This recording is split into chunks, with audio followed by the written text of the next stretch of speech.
Alabama taking on LSU, a game SEC fans look forward to every single year, and I don't exactly think this year is going to be any different, especially with LSU opening up as the number 10 team in the country in the initial college football playoff rankings. Today, we need to break this game down. We need to talk about the matchups I find intriguing and why I think Alabama has a path to victory. But before we can, as always, y'all know the drill. I need to hear from you. Hop down to the comments. Give me a Y for yes or an N for no. Do you believe Alabama can come out of this game victorious? And let me know what you're thinking.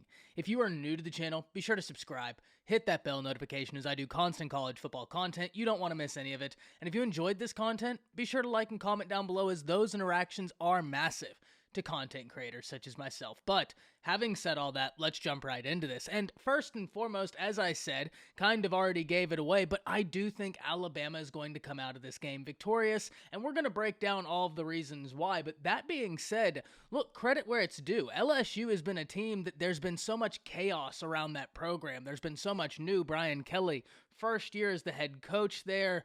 But this is a team that week by week continues to get better. They continue to do something better than they did the week prior. And right now they sit as the number 10 team in the nation. So I think a lot of people doubted Brian Kelly coming to LSU. And I don't think a one-year sample size is enough to either prove the doubters correct or prove the doubters incorrect. But I can say I don't think a lot of people thought that LSU would at least be doing this well. And I think a lot of people thought they probably would have dropped the game to Ole Miss last week. However, having said all that, I digress. Even though I think Alabama has a path to victory in this game, that doesn't mean it's going to be easy, and that doesn't mean it's going to be given to them.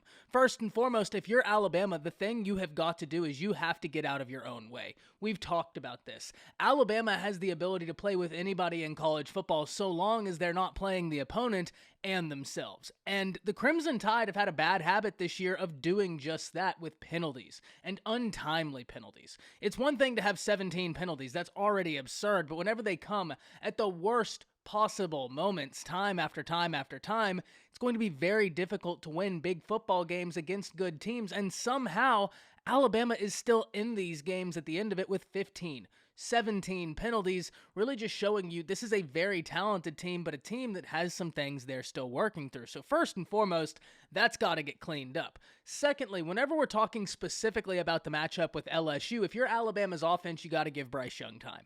LSU's defensive front has some dudes on it. B.J. Ojulari, Wingo. They have got some guys. It's a shame that Mason Smith went down. He had a fantastic true freshman season. A lot of people in college football were excited to see what he'd be doing as a true sophomore.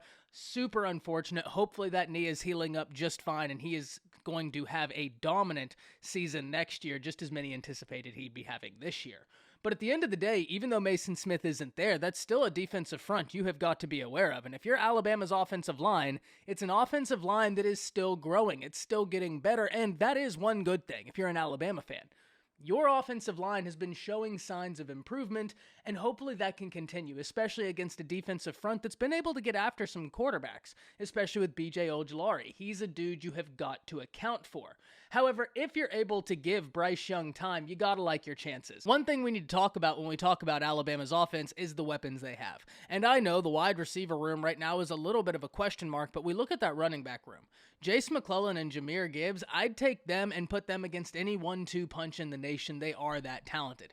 Jahmyr Gibbs has really been coming alive as of late, and you know what he brings to the table. He is such a threat in the passing game that defenses will sell out to try and stop him, leaving a wide receiver open. And we've talked about this before, and because of that, I think Jahmyr Gibbs' value is exponentially higher than a lot of people place his value for this Alabama offense, because he does a lot. But even if we look at Jace McClellan, I think Jace is one of the most talented running backs in the nation, and he really doesn't get a lot of talk, but I think he is a dude you have got to account for. On the outside for Alabama, the wide receiver position has been up and down all season. There is no argument there, but over the past few weeks, we've started to see a trend. Some of these true freshmen stepping up, some of these true freshmen getting worked in more, and that really backs up something I've been saying for quite some time. That as an Alabama fan, I think that you have to be incredibly excited about the young talent you have in the wide receiver room, but they are just inexperienced. need to get the experience. Once they get that, it's going to be a really fun unit to watch. But let's flip this. Let's talk about LSU's offense against Alabama's defense, and this is where I think some problems could arise for LSU. Because even though LSU has been an offense that gets it done, right? Whether it's pretty or not, that's not the question. They get it done, and there is something to be said for that. No matter how it gets done, they do it. LSU's rushing attack comes in at 42nd in the nation.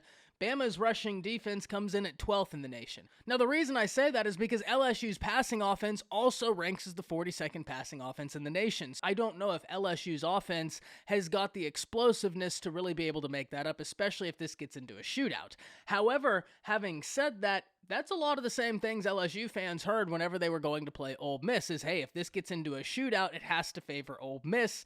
And LSU was able to dominate that game. On the back end, LSU's passing defense ranks 35th in the nation. So once again, Alabama's passing attack hasn't been the passing attack we've come to expect. They rank 34th in the nation, so that should be fairly even. But as I've continued to say, part of the reason Alabama's passing numbers are lower is, one, Bryce Young had to miss an entire game, and two, they've been working through some things in the wide receiver room. I think these past few weeks and these last few weeks we'll see these young guys are really going to start stepping up and have a really positive impact. So, whenever we look at this, why do I believe Alabama is going to be able to come out with the victory? Well, first and foremost, when I look at LSU's offense, even though it's an offense that's been able to get it done, I don't know if they have the balance to be able to really threaten Alabama's defense. Now, Jaden Daniels has been able to do it with his legs. But if Alabama's defense is able to keep him in the pocket, are you going to be able to go tit for tat with this Alabama offense if they get in rhythm? And on the flip side, if we talk about Alabama's defense, I think a lot of people are down on them right now. And if you look at the ranks, it's a little bit misleading. Because if you look at total defense right now, Alabama sits as the number 14 total defense in the nation, which is still very good to be a top 15 defense. But you have to remember, they're sitting there as a top 15 defense in the nation after Tennessee did what Tennessee did. If you take that game out, we're having totally different conversations about this Alabama defense. Now, having said that, there's a reason why this game is so important for Alabama.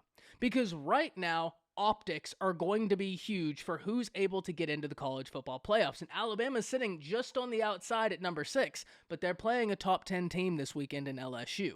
Now, if Alabama's able to go out there, look like a dominant team, look like the team so many people expected the Crimson Tide to be, and get a good win over a team that the committee obviously values at some level, that's going to say a lot for Alabama. That's going to be a huge check in the optics test, and that's something that the College Football Playoff Committee, in my opinion, values. And I think we can go to different examples throughout the years to point to why the court of public opinion can be very big, whether we like it or not. But optics mean something. That's always why I try and talk about the optics of a situation, even though some people might hop in the comments and say, hey, I don't know that the optics mean much. They absolutely do. They always mean a whole lot. But I can't wait to hear from all of you. I think Alabama has the edge in this game, but I don't think it's going to be an open and shut case. LSU is a team that's found ways to get it done. Whether it's pretty, whether it's dirty, they find a way to get it done. And there is something to be said for that, especially with all the chaos they've had, especially with all the new they have. I think Brian Kelly's done a solid job there. I don't think there's any doubt about that, especially what they're coming off of. I'm really interested to see how it continues to grow, but in this matchup right here, I have to imagine Alabama's going to have the advantages, especially if they're able to get in rhythm offensively. I can't wait to see the game, though, but more importantly, I can't wait to hear from you. Hop down to the comments, let me know what you're thinking. That's it. See ya.